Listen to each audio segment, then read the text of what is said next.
కృతజ్ఞత సభ కష్టపడ్డ కార్యకర్తలకు మన బీఆర్ఎస్ కుటుంబ సభ్యులకు ధన్యవాదాలు చెప్దాము, థ్యాంక్స్ చెప్దాము, అందరం కలిసి భోజనం చేద్దామని మీటింగ్ పెట్టుకున్నాం. ఇది కొంచెం ముందే పెట్టుకుందాం అనుకున్నాం, కానీ అనుకోకుండా మన కేసీఆర్ గారి తుంటి ఎముక విరగడం వల్ల వారు ఆసుపత్రిలో 10-15 రోజులు దవాఖానలో ఉన్నప్పుడు మనం మీటింగ్ పెట్టుకుంటే అవకాశం లేకపోయింది. సార్ దవాఖాన నుండే 10-15 రోజులు, లేకపోతే ఒక నెల కిందనే ఈ మీటింగ్ పెడదామని అనుకున్నాం. సరే, దురదృష్టవశాత్తు సార్ కాలు విరగడం వల్ల ఈ సమావేశం కొద్దిగా ఆలస్యంగా అయింది.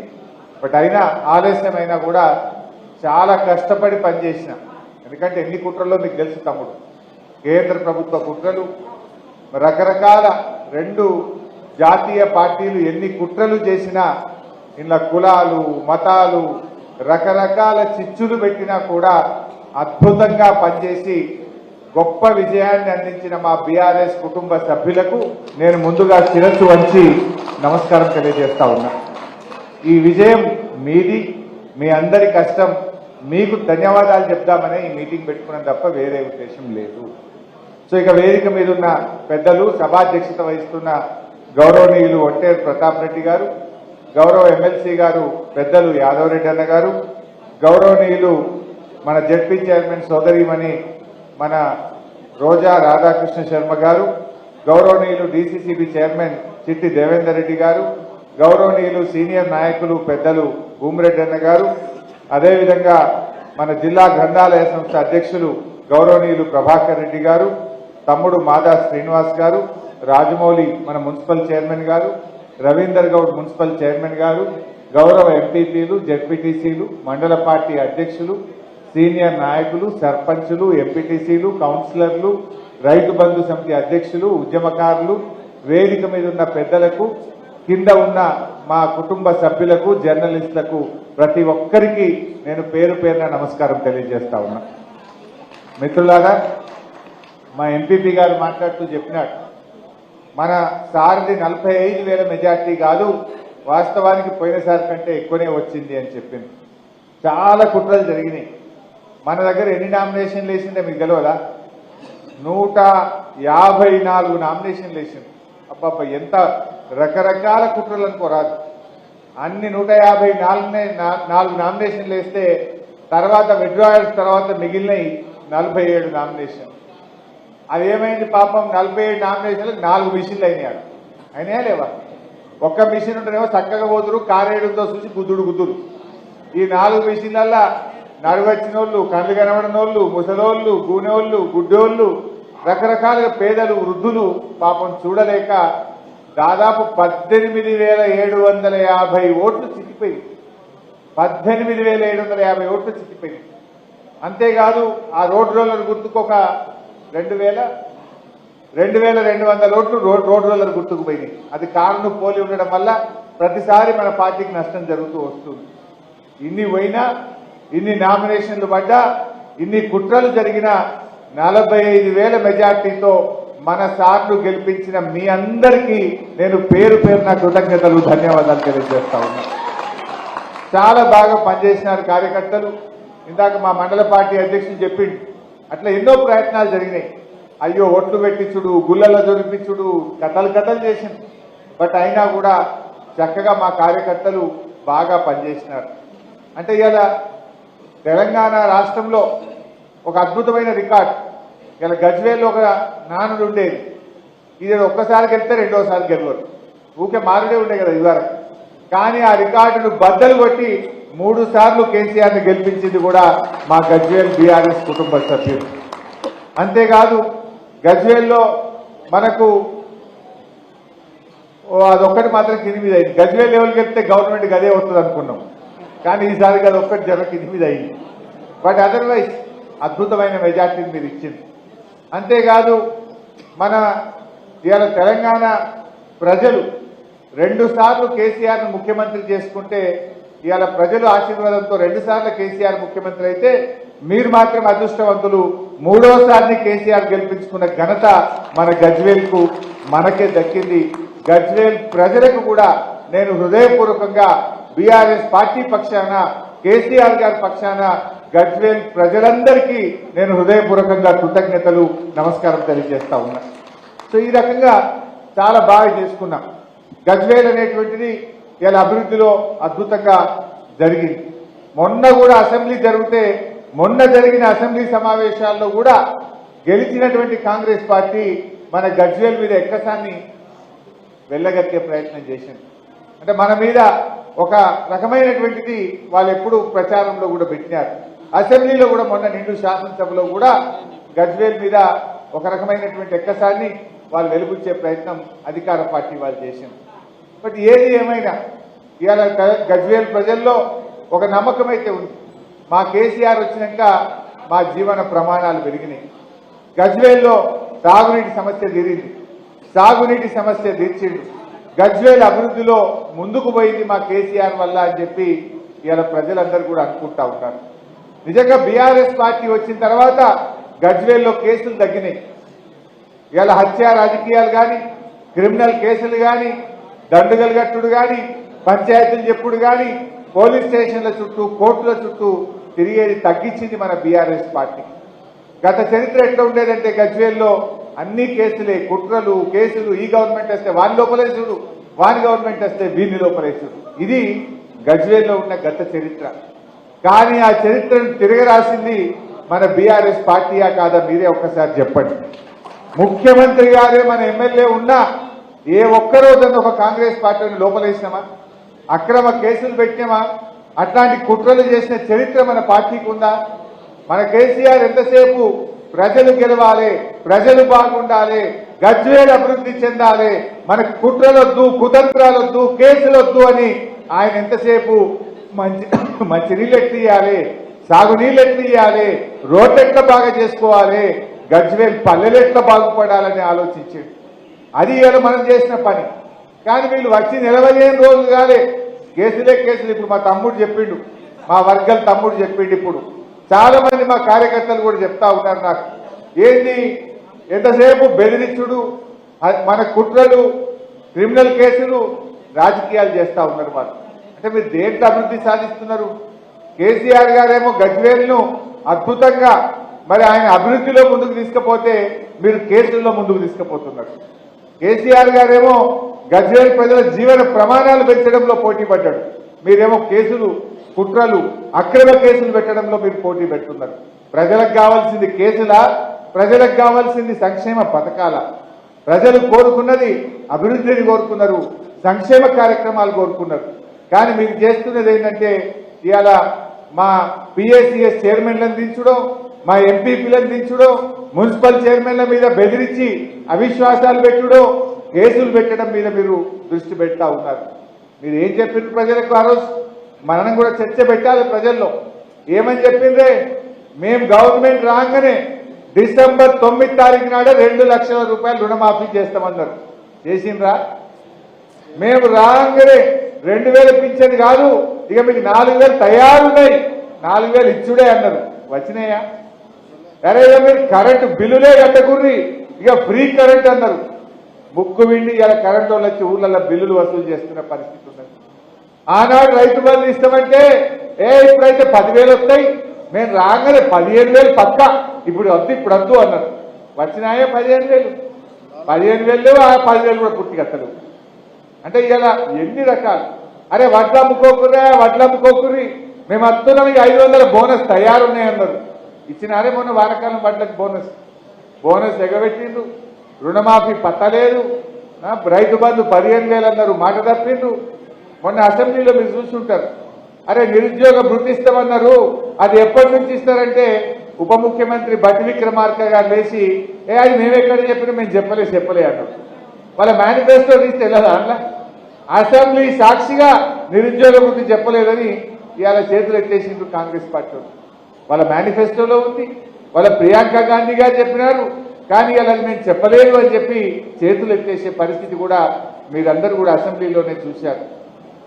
ఇవన్నీ కూడా ఇవాళ ప్రజలు గమనిస్తూ ఉన్నారు. ఎన్ని అబద్ధాలు ఆడినో ఇవాళ అందరూ ప్రజలు గమనిస్తున్నారు. ఎందుకంటే ప్రగతి భవన్లో ఏమన్నారు? ఉండండి అన్న ఉండండి, ఆకలైతే 200 అయింది కదా. ప్రగతి భవన్లో ఏమన్నారు? 250 బెడ్రూమ్లు ఉన్నాయన్నారు, స్విమ్మింగ్ పూల్ ఉందన్నారు. ఇంకేందో ఉన్నదన్నారు. మొన్న అసెంబ్లీలో పట్టుకొని అడిగిన బట్టి విక్రమార్క, నాయన బట్టి విక్రమార్క గారు ఇప్పుడు నువ్వే పోయి ఉంటున్నావు కదా ప్రగతి భవన్లో, మరి ఎన్ని రూములు ఉన్నాయో చెప్పవా ఇప్పుడు ప్రజలకు అసెంబ్లీలో చెప్పు అని అడిగిన. స్విమ్మింగ్ పూల్ ఉన్నదేమో ఇప్పుడు చెప్పవా అన్న. తలకాయ కిందికేసింది తప్ప ఒక్క మాట చెప్తుర్రా? నోరుపుతలేరు. అంటే అన్ని జూటా మాటలు చెప్పింది. మన దావోస్లో కేటీఆర్ గారు దావోస్లో అద్భుతంగా పెట్టుబడులు తెస్తే అప్పుడు ఇదే కాంగ్రెస్ వాళ్ళు ఏమన్నారంటే, ఏ దావోస్ దండుగా, ఇది పైసలు ఖరాబ్ అవుతున్నాయి, ఇదంతా ఖర్చు పెడుతున్నారు, ఇది దండుగా అన్నారు. మరి మీరెందుకు పోయింది? ఇప్పుడు మీరెందుకు పోయినరు? ఇప్పుడు ఇది కూడా దండుగా. నేను ఉత్తమ్ కుమార్ రెడ్డి గారు ఇప్పుడు సమాధానం చెప్పాలి. ఆనాడు పిసిసి అధ్యక్షుడిగా మాట్లాడిండు, ఇవాళ దీనికి సమాధానం చెప్పాలన్నా వద్దా? ఇవాళ ఓ పెద్ద పెద్ద మాటలు, బీజేపీలతో మేము కొట్లాడటం. ఎడగొట్లాడారు మీరు? ఇవాళ బీజేపీలను ఓడగొట్టింది ఎవరు?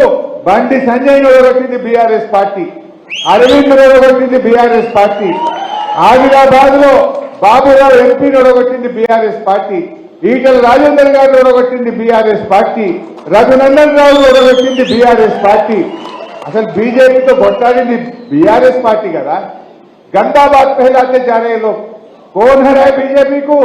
बीआरएस पार्टी ने हराए। वो बीजेपी का गवर्नर साहबा जो बिल असेंबली में पास करके अपन भिजाए, वो पूरा बिलों को रोके रखा। अब कांग्रेस आने के बाद पूरा पास कर दे रहा। अब कौन किससे मिल गया? जब क्यों रोके, अब क्यों पास हो रहा बिल? मालूम नहीं हो रहा क्या?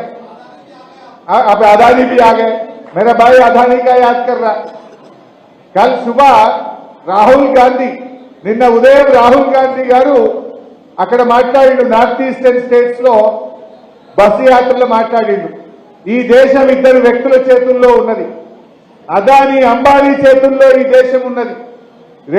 ఈ రెండు వ్యక్తుల చేతుల్లో 500 కంపెనీలు ఉన్నాయి. అదానీ అవినీతి వెనుక ప్రధాని ఉన్నాడు అని అక్కడనేమో రాహుల్ గాంధీ మాట్లాడతాడు. పొద్దుగాల రాహుల్ గాంధీ అదానీ అవినీతి పరుడు, అదానీ అవినీతి వెనుక ప్రధాని ఉన్నాడని పొద్దుగాల రాహుల్ గాంధీ మాట్లాడితే, పొద్దుకేమో రేవంత్ రెడ్డి పోయి అదానీని అనిపించుకుంటాడు. మరి ఇప్పుడు ఈ రేవంత్ రెడ్డిది కరెక్టా, రాహుల్ గాంధీది కరెక్టా? ఆయననేమో అవినీతి పరుడు అంటాడు, ఈయననేమో అనిపించుకుంటాడు. ఈయన పోయి 12,200 కోట్లకు నేను అగ్రిమెంట్ చేసుకుంటున్నా అని షేక్ హ్యాండ్ ఇచ్చుకుంటాడు. మరి ఇప్పుడు ఇవాళ ఏందనేది మనకు అర్థమైతలేదా? ఇలా బీజేపీ లాంటి మతతత్వ శక్తుల మీద పోరాడింది బీఆర్ఎస్ పార్టీ, సెక్యులరిజాన్ని కాపాడింది బీఆర్ఎస్ పార్టీ, అభివృద్ధిలో ముందుకు పోయింది బీఆర్ఎస్ పార్టీ. కాంగ్రెస్ వాళ్ళు ఏమేమి బీజేపీతో కొట్లాడటమన్నారు. మొన్న పోయింది ఢిల్లీకి, పాలమూరు ప్రాజెక్టుకు జాతీయ హోదా అంటే ఇచ్చేది లేదు పోనన్నారు. మరి కొట్లాడుతురా? పులదండలు వేస్తున్నారు. మెడలు వంచుతామన్న కాంగ్రెస్ పార్టీ వాళ్ళు బీజేపీ కేంద్ర మంత్రుల మెడల్లో దండలు వేయడానికి పోటీ పడుతున్నారు, పూలదండలు వేసి వాళ్ళని ప్రసన్నం చేసుకునే ప్రయత్నం చేస్తున్నారు. ఏది మీ పోరాటం అని నేను అడుగుతా ఉన్నా. ఇవాళ ఎవరితో కుమ్మక్కైనరో మా తెలంగాణ ప్రజలకు ఇవాళ ఒక విషయం స్పష్టంగా అర్థమవుతూ వచ్చింది. బట్ ఏది ఏమైనా నేను మీ అందరినీ కోరేది ఒక్కటే, మనం మంచిగా కలిసి పనిచేద్దాం. 24 గంటలు నా తలుపులు గజ్వేల్ ప్రజల కోసం ఎప్పుడూ సిద్దిపేటలో లాగే కలిసే ఉంటాయి. ఎవరికే కష్టం వచ్చినా దయచేసి రండి, నేను ఎక్కడుంటే అక్కడికి రండి, తప్పకుండా మిమ్మల్ని కంటికి రెప్పలాగా కాపాడుకునే బాధ్యత నాది అని చెప్పి నేను మనవి చేస్తా ఉన్నా. మా వేదిక మీద ఉన్న పెద్దలు చూస్తారు, అదేదైనా కాందుంటే సీదా నా దగ్గర రండి, నేను కాపాడుకుంటా మిమ్మల్ని. ఎవ్వరూ అధైర్యపడాల్సినటువంటి అవసరం లేదు. అంత అవసరం ఉంటే ఫోన్ చేయండి, నేనే మీ ఊరికి వస్తా. ఎక్కడ అన్యాయం జరిగితే ఏ పోలీస్ స్టేషన్కి అయినా, ఏ మండలానికైనా నేను వచ్చి మీతో భుజం కలిపి కొట్లాడడానికి సిద్ధంగా ఉన్న. పోరాటాలు మనకు కొత్త కాదు. మనకు కొత్తనా? నేను అసలు అరెస్ట్ కాని పోలీస్ స్టేషనే లేదు ఈ తెలంగాణలో. తెలంగాణ ఉద్యమంలో హైదరాబాద్ లో నన్ను పెట్టని పోలీస్ స్టేషనే లేదు. నేను ఓని పోలీస్ స్టేషనే లేదు. పోలీస్ స్టేషన్లు కొత్త కాదు, ఉద్యమాలు కొత్త కాదు, పోరాటాలు కొత్త కాదు. అరెస్ట్ అయి మెదక్ జైల్లో 4 రోజులు ఉన్న తెలంగాణ ఉద్యమంలో. వీటికి భయపడే పార్టీ కాదు బీఆర్ఎస్ పార్టీ. నేనుంటా, మీరు ధైర్యంగా ఉండండి, అన్నిటికీ మీకు అండగా ఉంటాం. ఎవ్వరూ అధైర్యపడాల్సినటువంటి అవసరం లేదని చెప్పి మా ఉద్యమకారులకు, మా తమ్ముళ్లకు నేను మనవి చేస్తా ఉన్నా. ఈరోజు అభివృద్ధి కొనసాగాలి. ఇలా గజ్వేల్లో కేసీఆర్ గారు మంజూరు చేసిన ఎస్డిఎఫ్ పనులను, పంచాయతీరాజ్ పనులను, ఆర్ఎండ్బి పనులను ఇలా వీళ్ళు ఆగబట్టిండ్రు. చూడండి, కొత్త గవర్నమెంట్ వస్తే ఇంకెక్కువ పనులు తేవాలి, ఎక్కువ పైసలు తేవాలి, ఇంకా బాగా పనిచేసి ప్రజల ప్రేమ పొందాలి. కానీ ఇలా కేసీఆర్ గారు ఇచ్చిన పైసల్ని వాపస్ తీసుకుపోయే ప్రయత్నం చేస్తున్నారు. కేసీఆర్ గారు మంజూరు చేసిన పనులను ఇలా ఆపేస్తా ఉన్నది కాంగ్రెస్ పార్టీ. ఇది ఎక్కడి పద్ధతి అని నేను అడుగుతా ఉన్నా.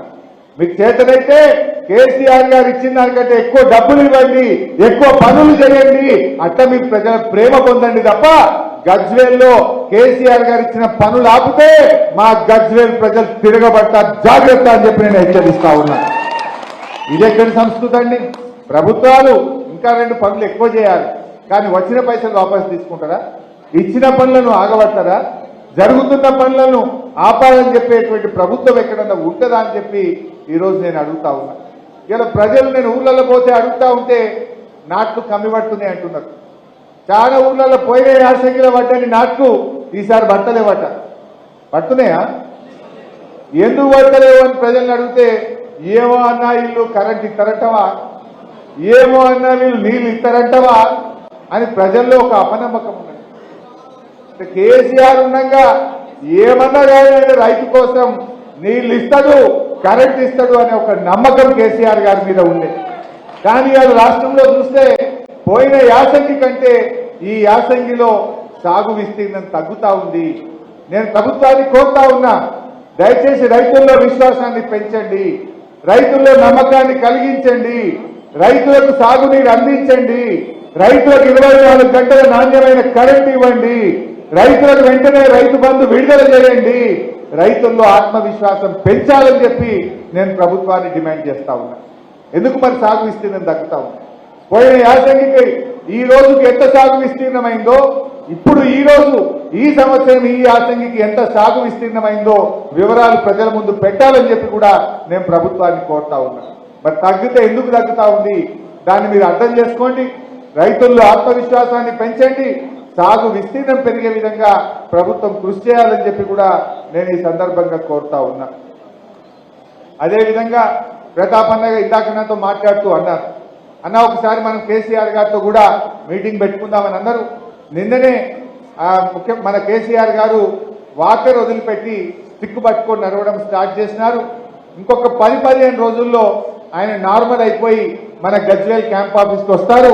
తప్పకుండా మీ అందరితో కూడా ఒక సమావేశం ఏర్పాటు చేపిస్తా, లేదా మనమే సార్ దగ్గరికి పోదాం, అందరికి కూడా ఒకరోజు ప్రత్యేకంగా గజ్వేల్ నియోజకవర్గానికి టైం పెట్టుకొని అందరం కూడా సార్ ఒక 10-15 రోజుల్లో మంచి కాగానే ఆ సమావేశం కూడా ఏర్పాటు చేసుకుందామని కూడా నేను కార్యకర్తలందరికీ కూడా ఈ సందర్భంగా తెలియజేస్తా ఉన్నా. ఇకపోతే లోకల్ బాడీ ఎన్నికలు, ఎంపీ ఎన్నికలు కూడా ఉన్నాయి. రేపు ఎప్పుడు ఎంపీపీ, జెడ్పీటీసీ, సర్పంచ్, ఎంపీటీసీ ఎన్నికలు వచ్చినా, కౌన్సిలర్ ఎన్నికలు వచ్చినా మేము తప్పకుండా మీకు అండగా ఉంటాం. అన్ని రకాలుగా సహాయ సహకారాలు అందించి దగ్గరుండి బీఆర్ఎస్ కార్యకర్తల్ని గెలిపించుకుంటాం. మీరెవ్వరు కూడా అదే చెప్పడాల్సిన అవసరం లేదు. అఫ్కోర్స్ అప్పటికి అసలు ప్రజలే మీకేస్తారు. ఇప్పుడు ఇలా కర్ణాటకలో నిన్న మొన్న రిపోర్ట్లు ఏమొస్తున్నాయంటే ఆడ 5 గ్యారెంటీలు అమలు అవుతలేవు. 6 నెలలు అయిపోయింది. 6 నెలలు అయిపోయే వరకు ప్రజలకు అన్ని విషయాలు అర్థమైపోయి ఇలా పూర్తి యాంటీ కాంగ్రెస్ ఉంది కర్ణాటకలో. రేపు ఎంపీ ఎన్నికల్లో ఆడ దాదాపు 3 వంతులు ఇలా కాంగ్రెస్ పార్టీ ఓడిపోతుంది అనేటువంటిది ఇలా వార్తలు వస్తూ ఉన్నాయి. మన దగ్గర కూడా ఒక 6 నెలలు, ఏడాది అయితే మనని యాద్ చేసుకుంటారు ప్రజలు. బీఆర్ఎస్ కార్యకర్తల్ని లోకల్ బాడీ ఎన్నికల్లో అద్భుతమైనటువంటి విజయాన్ని ప్రజలు అందిస్తారు. ఇప్పుడు ఏంటంటే వాళ్ళకి కొద్ది రోజులు టైం ఉంది కదా, ఇంకా 100 రోజులు కాలే కదా, ఇంకా జర టైం ఉంది కదా, జర టైం देखेंगे అన్నట్టు నడుస్తుంది. बाद में क्या बोलते, 100 दिन के बाद क्या बोलते, कुछ नहीं बोल सकते, लोग उनके पीछे पड़ जाते. సో ఆ రోజులు ఎక్కువ రోజులు లేవు. బట్ అయినా కూడా రేపు మన ఎంపీ ఎన్నికల్లో కూడా కార్యకర్తలు అందరం కూడా కలిసిమెలిసి పనిచేద్దాం. నాకు తెలిసి మెదక్లో 7 ఎమ్మెల్యేలకు 6 ఎమ్మెల్యేలు మనమే ఉన్నాం. అద్భుతమైన విజయాన్ని మనం సాధిస్తాం. ఆ మెదక్ కూడా అంత 9-10 వేలలోనే పోయింది.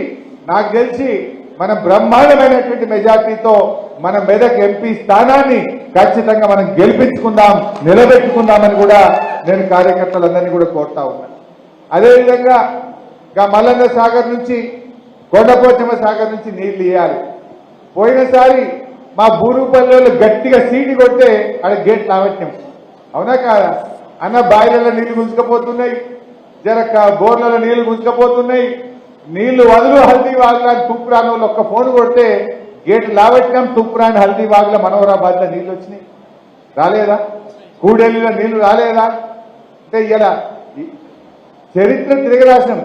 నీరు పళ్ళ మెరుగు అంటే నీళ్లను మీదికెక్కించి చూపించిండు మన కేసీఆర్. 3 సంవత్సరాలు ఎండాకాలంలో మన చెక్ డ్యాంలలో మత్తడి దుంకిచ్చినాం. వర్గల్ మన లక్ష్మీ నరసింహస్వామి గుడికాడ ఎండాకాలంలో చెక్ డ్యాం మత్తలు దుంకలేదా? బంగారం లాంటి పంటలు వండలేదా? ఇప్పుడు నిండా నీళ్లు నింపిపెట్టిండు మల్లన్న సాగర్లో కేసీఆర్. కొండపోచమ్మ సాగర్లో నీళ్లు నింపిపెట్టిండు. కానీ నీళ్లు ఇవ్వడానికి, నింపిన నీళ్లు ఇవ్వడానికి కూడా ఈ ప్రభుత్వానికి మనసు వస్తలేదు. ఇంకా కూడా ఆలస్యం చేస్తా ఉన్నారు. నేను ఈ గజ్వేల్ నుంచి ప్రభుత్వాన్ని డిమాండ్ చేస్తా ఉన్నా, వెంటనే కొండపోచమ్మ సాగర్, మల్లన్న సాగర్ కాలువల్లో నీళ్లు విడుదల చేయండి. మా హల్దీ వాగులో నీళ్లు విడుదల చేయండి. మా కూడలి వాగులో నీళ్లు విడుదల చేయండి. దేవాదుల లిఫ్ట్ ఇరిగేషన్ ద్వారా మా కొండపాక మండలంలోని చెరువులను కూడా వెంటనే నింపాలని చెప్పి కూడా ఈ వేదిక నుంచి ప్రభుత్వాన్ని నేను డిమాండ్ చేస్తా ఉన్నా. ఇప్పుడు తెచ్చుకోలేదా మనం? తపాస్పల్లి నుంచి కాలువ ద్వారా నీళ్లు తెచ్చి కొండపాక చెరువులు నింపుకున్నాం. ఇప్పుడు కూడా అదే పద్ధతుల్లో నీళ్లు ఇవ్వాలని చెప్పి కూడా నేను ప్రభుత్వాన్ని ఈ సందర్భంగా కోరుతా ఉన్నా. సో మిత్రులారా, నేను ఎక్కువ ఉపన్యాసం ఇయ్యను, కానీ ఒకటే ఒక మాట, చివరి మాట, ఎవరికి ఏ కష్టం వచ్చినా మీకు మా స్థానిక నాయకులే కాదు, హరీష్ అన్న మీకు అండగా ఉన్నాడు. ధైర్యంగా ఉండండి. ఏ ఆపద పడ్డా, కష్టం వచ్చినా, దవాఖానైనా తప్పకుండా ఆ భగవంతుడిచ్చిన శక్తిని అంతా ఉపయోగిస్తాం. మన కేసీఆర్ ఉంటాడు. నేను కూడా మీ అందరికీ సంపూర్ణంగా అందుబాటులో ఉండి అందరం కలిసికట్టుగా ముందుకు సాగుదామని చెప్పి మనవి చేసుకుంటూ, కష్టపడ్డ ప్రతి కార్యకర్తకు, ఉద్యమకారుడికి, బీఆర్ఎస్ కుటుంబ సభ్యులకు నేను మరోసారి శిరస్సు వంచి నమస్కారం తెలియజేస్తూ, జై తెలంగాణ.